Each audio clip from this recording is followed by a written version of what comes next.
Kahit tinatalikuran tayo ng ating mga anak, pilit pa rin natin silang hinaharap. Kahit inaayawan tayo, pilit pa rin natin pinapakita ang ating pagmamahal.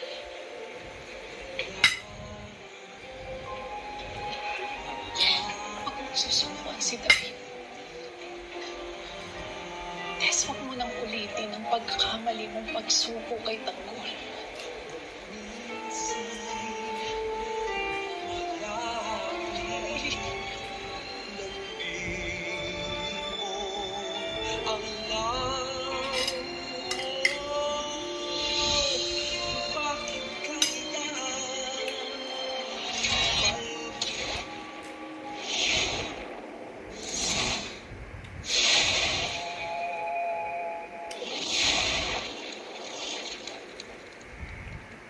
Kapag na-miss mo, pwedeng balikan. Pwedeng panoorin ang videos at playlists na gusto mo. Like, comment, at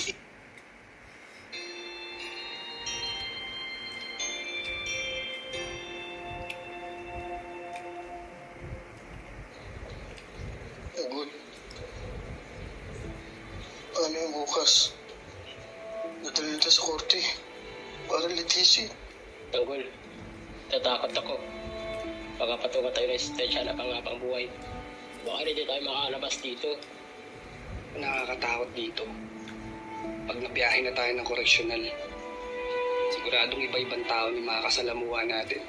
Baka doon, pagtripan tayo, patayin, at di na makalabas ng buhay. Sana may pag-asa pa. Sana makalabas pa tayo dito. Ngayon ako natakot ng ganito.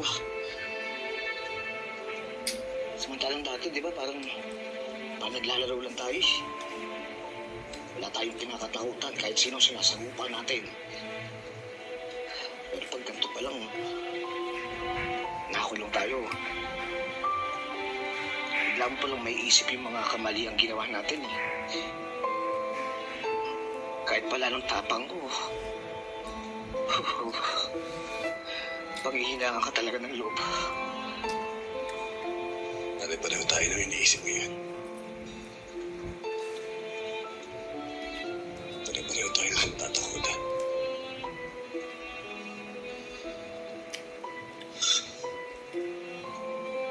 Gusto lang ang makakapitan natin. Kung ano ang magiging desisyon ng korte sa atin bukas.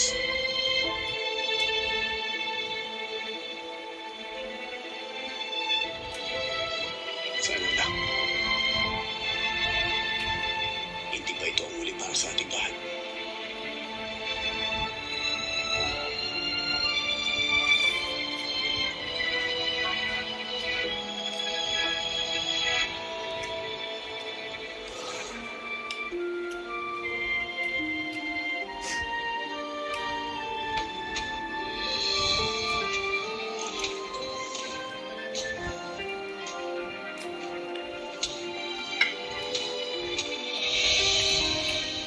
Sana lang. Magkaroon pa kami ng pagkakataon para magbago. At maitama namin ang aming mga maling nagawa. Sana malampasan namin ang lahat ng ito. Panginoon, tulungan niyo kami. Kayo na lang ang makakapitan namin sa mga umpisa to. Bigyan niyo pa po sa namin ng pagkakataon. Para magbagong buhay. Patawarin niyo sana kami.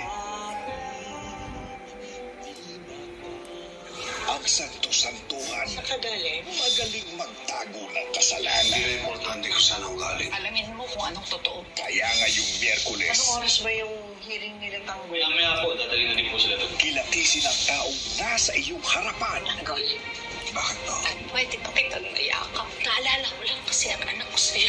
Di mo alam ang kanyang binabalak sa iyong likuran. Hindi ako titigil hanggat hindi kita napapatay.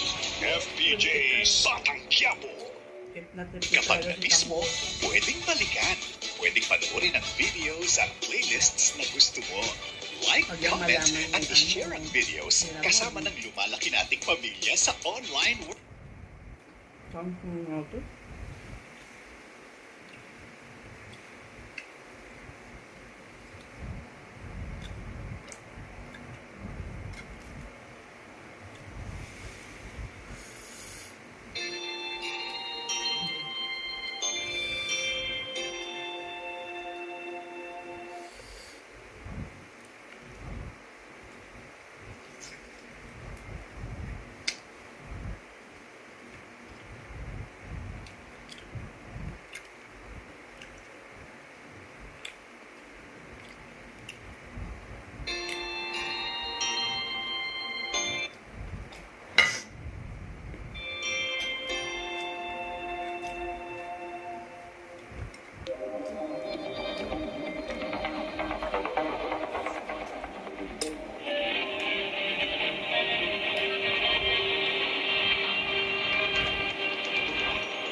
Di mo sinabi agad yung nangyari kay Lalo. Sasama ka sa amin ng ate Lulu sa Maynila. Tapos, Yung tambal ko pala si Skylove Cruz. Dito na siya mag-aaral. Anyway, sila yung friends ko. Friends mo pala mga yun. Kala ko mga amo mo eh. Oo nga pala, may ibibigay ako sa'yo. Ingatan mo to ha. Kaduktong to ng pituka ko dati. So yung twin mo, close mo kayo nun? Not anymore. We drifted apart na. So, you haven't shared anything? Yung mga happenings dito sa school? No, wala naman.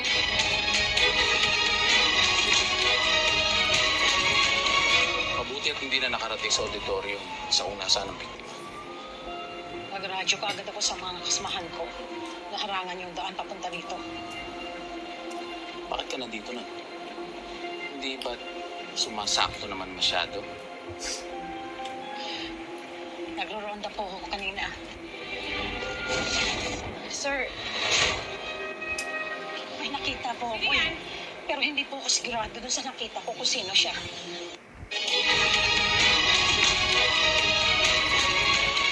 Mabuti at hindi na nakarating sa auditorium sa unasan ng biktima. Nagradyo ka agad ako sa mga kasamahan ko. Naharangan yung daan papunta dito. Bakit ka nandito na? Hindi ba sumasakto naman masyado? Nagro-ronda po ako kanina. Sir, may nakita po ako. Pero hindi po ako sigurado dun sa nakita ko kung sino siya. Lumabas po siya. Sinundan ko po siya pero nawala na po eh. Gabi na!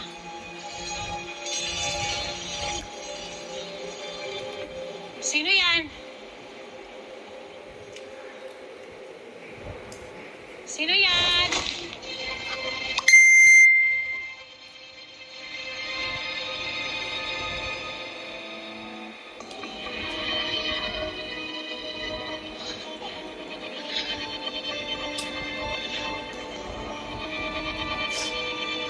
Siya po yung nakita ko. 34 to get. Ako yung mukha niya. Hindi ko masigurado kung sino siya doon sa isa sa kambal. Kung si Luna o si Sky. Hapos ka agad yung tugo pag-usap. Mas bumalik po agad ako doon sa building pero wala po eh. Agos po yung paglabas ng mga tao galing sa awarding. Kaya hindi ko na po nakita yung tao doon sa roof. Hindi ko na po alam kung nasaan siya. Baka nandun na po siya sa fire exit, sa hagdanan o sa elevator po. Or maaari ring nag-iisa lang ang biktima. At baka nagkakamali ka lang sa mga kutob mo, Manang. Hindi po. Nakita ko po. Chinek namin ang mga CCTV files. Walang kahina-hinalang tao o mga tao kami naspatan doon. Malaki ang posibilidad na nag-iisa lang ang biktima nung nangyari ang suicide. Matibay ang anggulong yon. Hindi po. Hindi po. Malakas po yung loob ko. Malakas po yung pakiramdam ko na meron pong nanadya kay Luna. Eh, hindi po. ay sumulbahe po kay Luna, sir.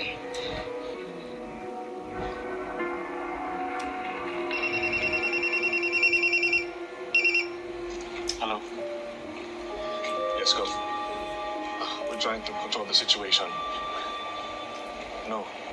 Mali pa rin po si Principal Perino. So at the moment, wala akong substantial evidence that the crime has been committed. In fact, sa initial na investigation, mas malamang daw na ang nangyari ay suicide. Yun muna yung lalabas sa media. The safety and security of everyone plus the school's reputation come first. Pero Mr. Quezon, Huwag mo lang ngayon, Manang.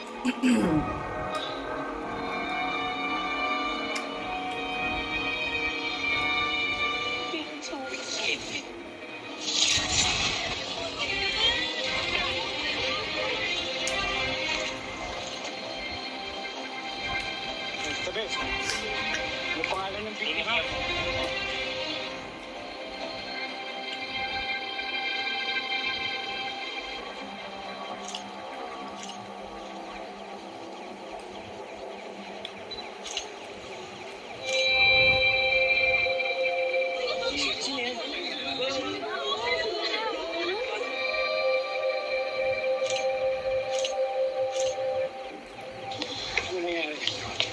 Excuse me. Excuse me. Excuse me.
Hello.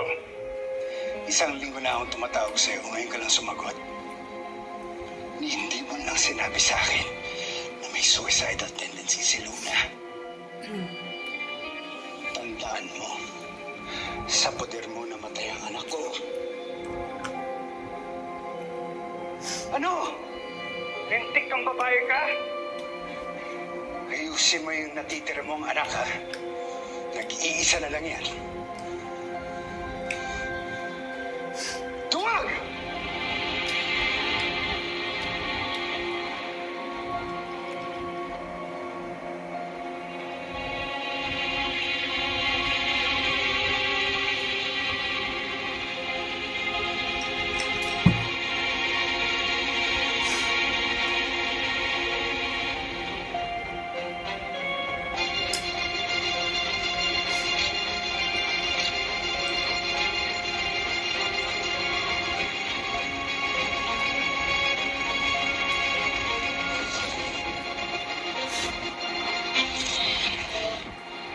Kapag na-miss mo, pwedeng balikan. Pwedeng panoorin ang videos at playlists na gusto mo.